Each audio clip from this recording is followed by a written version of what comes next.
Are you going through a very Chinese time of your life? A popular online trend has seen people adopt elements of everyday Chinese lifestyles and even declare that they are becoming Chinese. At the same time, China's unilateral visa exemptions have made it easier for those who wish to come to China.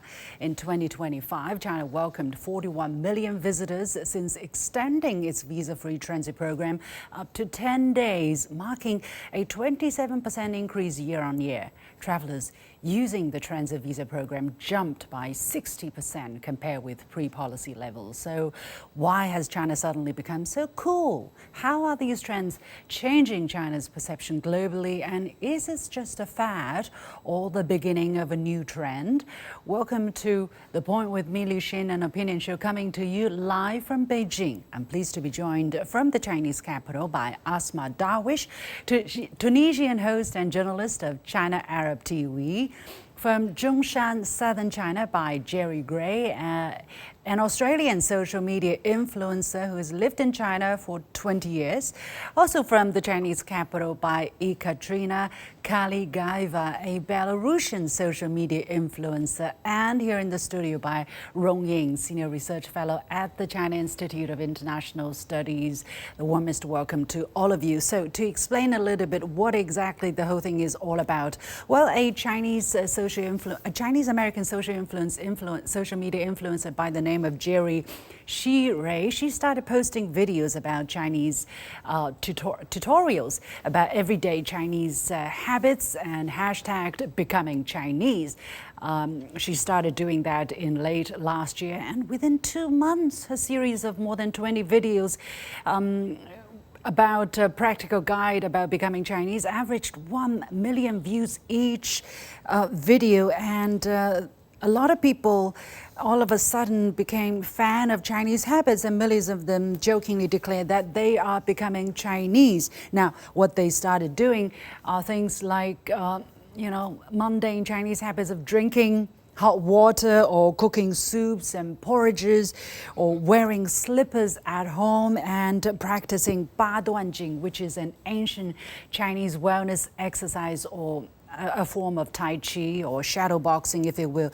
So let's talk about it. Asma, let me get to you first. You have lived in China for quite some time. How Chinese are you? And help us understand what exactly is going on here. Hello, everyone. Hello. Yeah. My name is Asma. I am a TV host and a journalist in China Arab TV.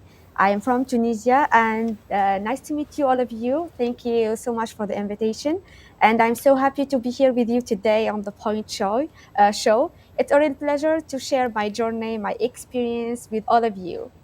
Great. So, what Chinese habits have you picked up, and how do you look at the phenomenon that there are millions of social media fans claiming they want to be Chinese? Of course, I've noticed even myself adopting some Chinese habits without realizing it. So, becoming like, for example, I starting drinking hot water whenever winter or summer, which is very common here. And the Chinese way of life is more community focused, while back home it's more individualistic. But I've started appreciating the importance of family and community here in China, and I can even myself like, so I see another like peoples who also adopt the life here in China, so becoming like practice every day the habits in China, and make it sure to understand the culture here in China. So even me, I realized and I noticed everyone here who like spend a lot of time in China, who now want to be Chinese in like habits and everything. So that's I can say like China here has so much depth to explore, and as a foreigners, we really want to more understand and to more practice this. this stuff. Very interesting. Jerry, you have lived in China for 20 years, as I said. What triggered this new wave? We're seeing the China travel rush, for instance, starting from the beginning of last year when a series of new policies actually were rolled out to make travel to China easier. And then there is this social media trend about becoming Chinese. What triggered all of this? I think a lot of this is due to the economy. Chinese economy has picked up, and we're seeing a reversal of what happened about 50 years ago when so many Chinese people wanted to be more American. It's turning around the other way now, and Westerners are looking at China and saying, well, I like that style. I like the lifestyle they've got. I like what they have. And I mean, as well as the history and the culture, there are some very unusual habits. I shower at night now instead of in the morning, which was a very particular Chinese thing to do. On top of drinking hot water. On top of drinking hot Yeah. water. On top of drinking warm water. Well, when you think about it, when your body is very hot, in the West, we would automatically drink cold water, but the body has to process that cold water and bring it up to body temperatures. So it actually does make sense. And when you start to see how these things make sense, then you start to realize that actually could work for me. And Tai Chi is a perfect example for particularly older people to actually get off their butts and do some exercise without straining themselves. But it really does work. So, a lot of people are doing that now. 15 minutes a day is enough. So I'm seeing a lot of that. And a lot of my followers, my subscribers, are actually Chinese diaspora who are telling me the same kinds of things as well. This is what their neighbors are doing. This is what they're doing. So it's not just a fad. It's definitely a changing trend. So fascinating, and it puts a smile on my face because it's rather funny. But Ekaterina, let me ask you, why these things? For instance, warm water or hot water, soups, porridges, changing shoes, and practicing Tai Chi. Why these kind of stuff that really fascinate foreigners particularly? I think it's a great question. Thank you so much. First of all, before we used to see all of these Western practices dominating the social media. For example, diet, fitness, yoga, gym. And now people are seeing that there are different ways of living life and living a healthy lifestyle and maintaining wellness. And you don't have to spend a lot of money to be part of that culture and to experience those rituals. You can literally just go on the street and start practice Baduanjin or Tai Chi, or even do some exercise at home or while you're traveling on a high-speed railway here. You can see how the aunties and uncles are practicing and moving their body. And it's shocking to see because before, people in Europe or in Eastern Europe, Russia, haven't been exposed to this. So they're so fascinated that there are so many ways to take care of yourself and to exercise that don't require a lot of money, a lot of resources. And they're seeing that it's very, very different. And I think it's also a great motivation for people from non-Western countries to go and seek for their roots, to go and look for their rituals in their culture, which are very different from those in the West. So I think people are actually paying attention to that and seeing, wow, this is what Chinese people, how they take care of themselves, and it's very different from what we see here in the West. It's just a very different way, a different philosophy, and I think it's also a very human way to show that we can be different and we can practice these things in a very different way. Very interesting. You certainly shed light on the reasons behind it. I'm also curious very much. But I also mentioned the visas. For instance, China has definitely gone a long way, stepped out of its way basically to make travel access to China much easier. Mr. Rong, what are we seeing? Because not only there is growing interest of becoming Chinese, but there were also this interaction among netizens, for instance, between TikTok, which is largely overseas platform, and the Chinese social media platform of Red Note, Xiaohongshu, for instance. And there were a lot of conversation about how your life is on the other side of, the border, let's say, the invisible border. And there's also the visa, right, which made travel much easier. So what is going on here? Well, definitely we have seen that a lot of changes, not only I think online, which is easier with the development of social media, and of course the Xiaohongshu, the Red Note, which incidentally I think helped the world actually to have better access to what is happening in China.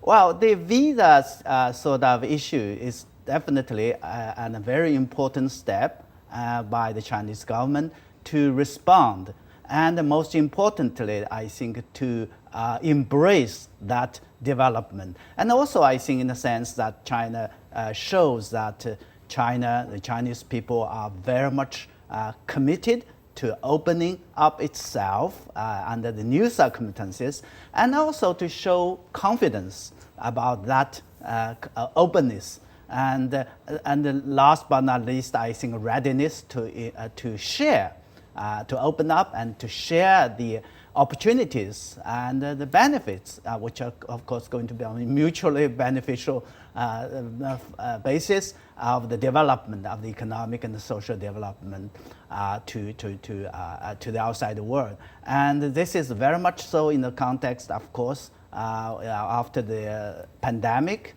So started with the I think early 2023, followed up, expanded, ever expanding or more simplified the visa implication up to the unilateral sort of visa exemptions, and of course plus the facilitation, simplification, and mutual or reciprocal elements, arrangement on the question of the visa. That's why we have seen growing numbers of visitors or visits by foreign nationals coming by this arrangement, and which is very much important and helps a lot in terms of the development I think we are talking about. I want to go back to Asma because you certainly belong to the Gen Z generation. And just now you mentioned a word which is very interesting, communal. Talk to us more about this word and why you find it particularly remarkable, what you found here in China. And do you find it cool, the Chinese way of life? I want to say, being here in China, it's a big challenge for me. Sometimes it was not easy, and I felt nervous and unsure. There were moments when I missed home a lot, but little by little, I think things changed. I started to learn the language, adapt the culture, and make friends. Slowly, I found myself enjoying daily life here. What I once found difficult became exciting. China Can you give stopped an feeling example, maybe? When I came, I don't know, my Chinese is not enough good. When I want to practice Chinese, I'm afraid to speak with the Chinese people. Maybe when I want to even to buy coffee, something, I'm really I have how to say. There is afraid. There is I'm Fear. not like someone. Yes, is there cool? Is there friendly? How they are? I don't know. It's really seems like I'm in a strange country. But after when I realized Asma China of course has some another good side. So little by little things change, which means with my teachers, study together with the other foreigners, with my Chinese friends, and when I started the language, to be honest, it's make me makes the life more easier. Yeah. Because when you speak Chinese, you will and you learn the culture, the history, you will have an idea about the country where you are. Yeah. So you will make the obstacles more easier. So slow down. I found myself enjoying daily life here in China. What I once found difficult become as I said, exciting. China stopped feeling like a foreign country and slowly become a second home for me, really. Yeah, So great. this experience taught me a lot. about myself, to be more independent, open-minded, and patient. It helped Great. me to see the world in a completely new way. And Great. it made me appreciate the small, beautiful moments in life. And I want to thank you, all the Chinese, my friends that I know them, because they helped me a lot. And until now, they still give me a lot of encouragement, support. Asma, you can do it. Asma, you are here in China. Don't be afraid. So yeah, the Chinese people, they are so kind, and 谢谢他们. Oh, so sweet. It's so heartwarming and it really touching for me to hear all of that. I'm really happy that you're having a good experience, a positive experience here in China. Thank you so much. Yeah, I'm happy. Every time I hear a foreigner suffering in China, I'm like, oh, what can I do? When I hear a happy story, I'm really happy. I know the Chinese are a good, warm-hearted people, like every people in the world, honestly. But Jerry, let me come to you. I think there's something that Asma touched upon here, which is really the Chinese people, and it's not about some big grand narrative that someone's trying to present to you. It's the little things in life. It's the small stand. It's the small eatery. You know, it's the passerby, and it seems that it's this peer-to-peer interaction that are coming to the fore here, and that is the world we're talking about, Jerry. Yes, I would agree entirely with Asma. When I first came here, I didn't like China at all. I came here with very deep perceptions that were completely wrong, and I found out quite quickly. It took me probably 2 or 3 months. It took me hours, literally hours, to find out I'd been misinformed about China. It took me 2 or 3 months to kind of settle in and say, I actually do like this place. There was a lot of being on guard at the time. I was very wary about all the things that I thought might go wrong, and none of them did. And by the time I realized that, I realized that it was the people. It is the individual people. It's not a collective of Chinese people. It is individual. As you know, I've cycled across China. The first time I did this in 2014, my Chinese language was barely functional. And I went with another foreigner who didn't even know how to count to 10. So he and I taught him how to count to 10 as we're riding across Hubei. And when we were doing this, so many times we stopped. And in those days, we would get maps out.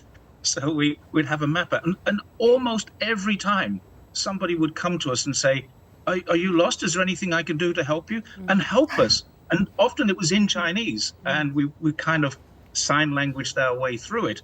But it certainly helped develop my Chinese skills a little bit. I'm still functional and not fluent by any method. But it was individual acts of kindness that add up to a complete community of very friendly, very helpful, very kind people. Yes. That's my experience of China. And that's why I like China so much and why I support it so much. Not so much the government. The government doesn't need to do anything for me. The people do all the time. Su Xiaoxiao, I'm calling Ekaterina by your Chinese name on social media. You are an internet celebrity here in China and do a lot of stuff in Chinese. You speak perfect Chinese. Just now I hear you count from 1 to 10. I couldn't recognize whether there was any ounce, iota of foreign accent here. How do the Chinese view all of this, that their culture all of a sudden becoming so popular among people in faraway lands? Even drinking warm water, hot water, this small thing, we don't even pay attention to it, and it seems that it's gone viral. What is your perception of their perception of what's going on here? As someone who has been living in China for the past 7 years, and my work is related to introducing the real China to the world and being the bridge between my country and China, I'm very proud to see this trend. And I think that the China travel and this new visa-free policy has actually encouraged this trend a lot.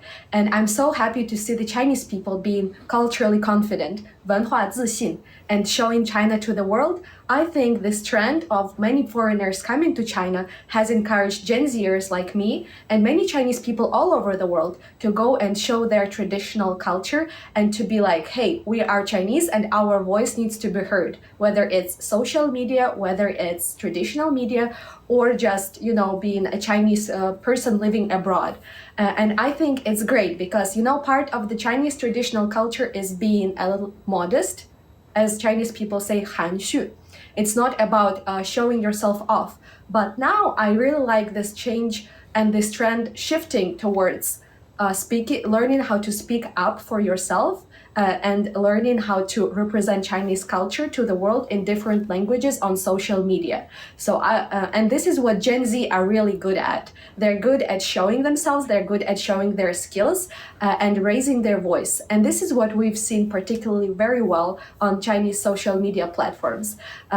Whether it's on Chinese media platforms and Instagram, TikTok, etc. So I think it's a very important trend, and it shows that China is not only about traditional culture like Kung Fu, Bruce Lee, and Great Wall. It's also living, breathing culture like drinking hot water and always having a thermos with you, or eating porridge for breakfast, or soaking feet in hot water, or going for a Chinese massage to feel better. I think it's about those details that really make a difference. Yeah, it's very different. I mean, in the past, we'll be like, yeah, how do I become more modern? By that we mean, how do we become more westernized? But now, Exactly. yeah, now it seems there's no. We're not embarrassed about being Chinese. We love drinking warm water, hot water, and we're going to do it. And Mr. Rong Ying, how much of a factor is the confidence in the modern day Chinese playing out here? I think Su Xiaoxiao touched on a very important point. If we're not proud of our way of life, people are not going to come and try to emulate us or imitate us. The fact that we are just the way we are and we're not afraid of showing it, we're not hiding it, becomes more attractive, isn't it? Very much so. I think this is very much related to the question of confidence is very much related to the question of openness and the commitment to show, to demonstrate that the real full picture of China, of what is China is happening. I mean, the history, the civilization, which is very well known. But what we are having, or what I think China has shown, which I'm very much pleased and impressed by the panelists, which I believe that they represent those foreign, nationals living in China, enjoy, share their experience, is the result of that confidence. Having said that, of course, I would also like to be a little bit cautious as a Chinese. As a Chinese, we're always cautious. Right, and modest, to be modest in a way that China is a big country, huge diversification. And so even on the question of drinking warm water, hot water, porridge, and others, playing Tai Chi or Ba Jing Duan, I would say Baduanjing, exactly. I'm sorry. It's not every Chinese do like that, I think. But of course, they pick up the defining features. There are many, of course, that don't drink warm water. For example, my son, he does not drink warm water. Not every Chinese is drinking warm water. Right, yes. So the only thing is that I would, which I guess is the last point, is that more sort of understanding, more communication, more sort of exchanges will help, will serve not in the beginning, but it will help our foreign friends to have a better understanding what happened. What constitute the factors constitute these living habits, the traditions, but most importantly, the values. And I think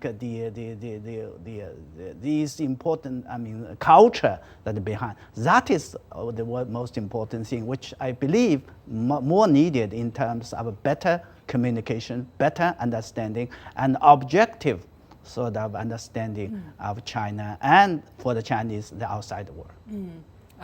Rong Ying, you have brought out a very important word. While we're welcoming becoming Chinese, let's not fall victim to the same old stereotyping of China. Warm water, baduanjing, or drinking soup and changing slipper, they don't define Chinese culture. China is very much different, and there are 1 billion ways of living the Chinese life. But let me come back finally to Asma once again. Compared to the perception of China in your home country, Tunisia, or in that part of the world, what more do you think can be done?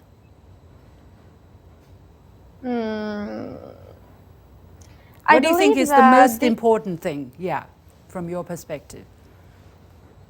I think that comparing to my country, we still not have the same habits here in China. But as a Tunisian foreigners here who lived a long time in China, so I want to adopt these habits. So I can bring good things to Tunisia, for example, hot water, back to hot water, and like the family value, because we are Arab But don't people. we share that?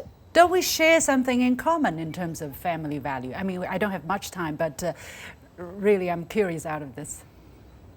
Yes, of course. As an Arab peoples, like we really have the like family value, which means like respect your grandmother, father, your parents, listen to them. Even if there is like an event or there is like a festival, something, all of Tunisian back to their hometown to celebrate. Like Chinese people, now we will celebrate for the 20th. All the Chinese people excited to back to their hometown to live with their grandmother, grandfather, to celebrate together, to make this festival more value, to know and to appreciate that you have like a family, to eat with them, to have fun with them. So this is, we can like compare it to Tunisia. Yes, this we really have this stuff. So we really have the family value. We really appreciate that I have a family surrounded by me with their love,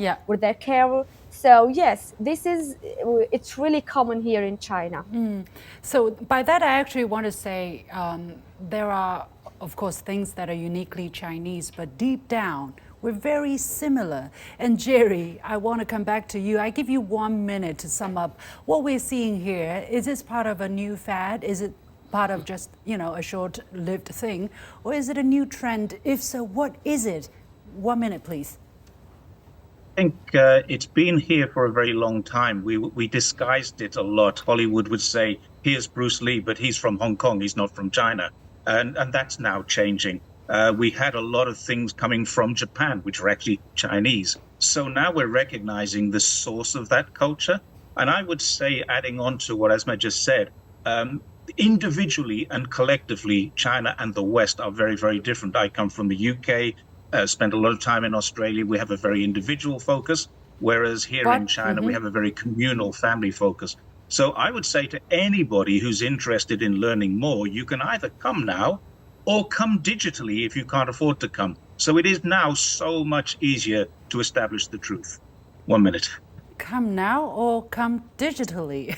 I'm going to, that sentence is going to ring in my mind, but thank you so much. That's so well put. Many thanks to my guest, Asma Darwish, Tunisian host and journalist of China Arab TV, Jerry Gray, Australian social media influencer, Ekaterina Kaligayeva, Belarusian social media influencer, and Rong Ying, Senior Research Fellow at the China Institute of International Studies. We don't have enough time for this topic, but many thanks for your wonderful insights and stories.